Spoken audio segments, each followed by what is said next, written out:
derniers peaux rouges, encore à l'état sauvage, vont bientôt être enfermés dans des réserves dans lesquelles ils perdront leur liberté. Un monde devenu manifestement fou. Les tout derniers temps de la fin, dit Dieu. 1. Les hommes de ce monde ont perdu le bon sens.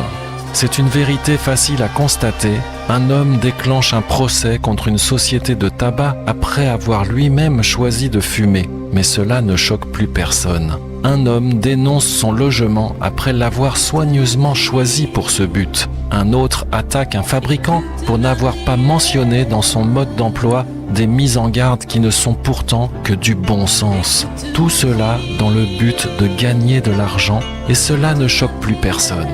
Le bon sens a disparu. Il ne reste plus que l'argent. Tout le monde le voit, mais personne ne le dénonce, parce que tout le monde espère gagner de l'argent et bénéficier de cette situation.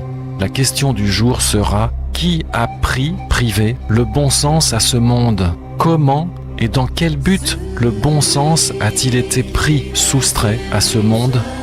2. Où sont les pères? Les générations sont passées.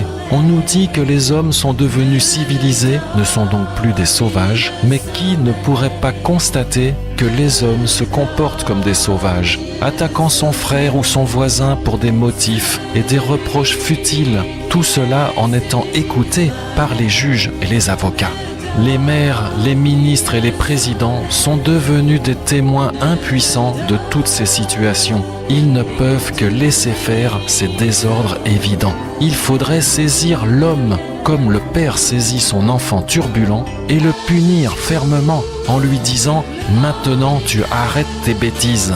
Mais où se trouve-t-il encore de tels pères dans notre monde? Comprenez, pour donner cet exemple, dans les services de l'État, les autorités qui nous gouvernent, les tribunaux, les mairies, les conseils municipaux. Où se trouve-t-il encore des gens, des hommes, des êtres humains qui n'ont pas perdu le bon sens? Comprenez, des personnes auxquelles le Créateur n'a pas ôté le bon sens pour le remplacer par l'esprit d'égarement. L'homme a décidé de vivre sans Dieu, mais Dieu n'a pas accepté de laisser vivre l'homme sans lui. Pourquoi direz-vous? Dieu étant la source, la seule source de la vie, du bonheur et du bien, vivre sans Dieu est donc simplement une folie. Et c'est pourquoi Dieu démontre de cette manière que l'homme qui a décidé de vivre sans lui deviendra fou. Car je frapperai de folie celui qui a décidé de vivre sans moi, dit Dieu.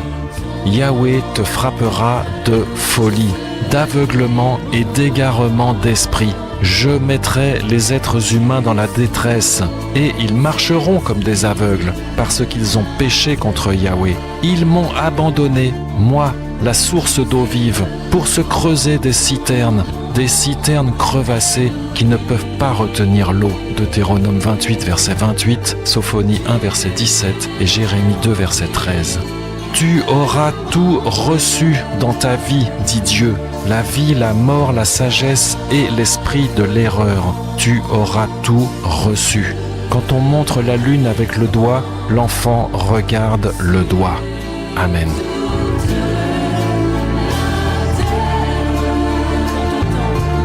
Les derniers peaux rouges, encore à l'état sauvage, vont bientôt être enfermés dans des réserves dans lesquelles ils perdront leur liberté. Un monde devenu manifestement fou, les tout derniers temps de la fin, dit Dieu.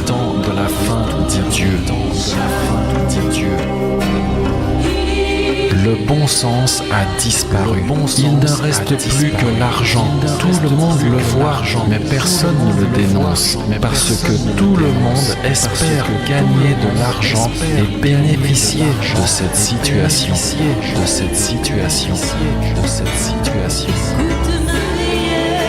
Qui a privé le bon sens à ce monde? Comment et dans quel but le bon sens a-t-il été soustrait à ce monde?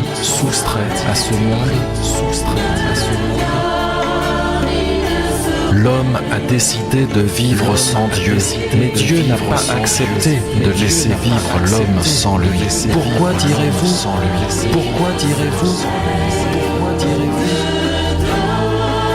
Dieu étant la source, la seule source de la vie, du bonheur et du bien, vivre sans Dieu est donc simplement une folie. Et c'est pourquoi Dieu démontre de cette manière que l'homme qui a décidé de vivre sans lui deviendra fou, deviendra fou.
Ils m'ont abandonné, moi, la source d'eau vive, pour se creuser des citernes crevassées qui ne peuvent pas retenir l'eau, qui ne peuvent pas retenir l'eau, qui ne peuvent pas retenir l'eau. Tu auras tout reçu dans ta vie, dit Dieu, la vie, la mort, la sagesse et l'esprit de l'erreur. Tu auras tout reçu. Quand on montre la lune avec le doigt, l'enfant regarde le doigt, regarde le doigt.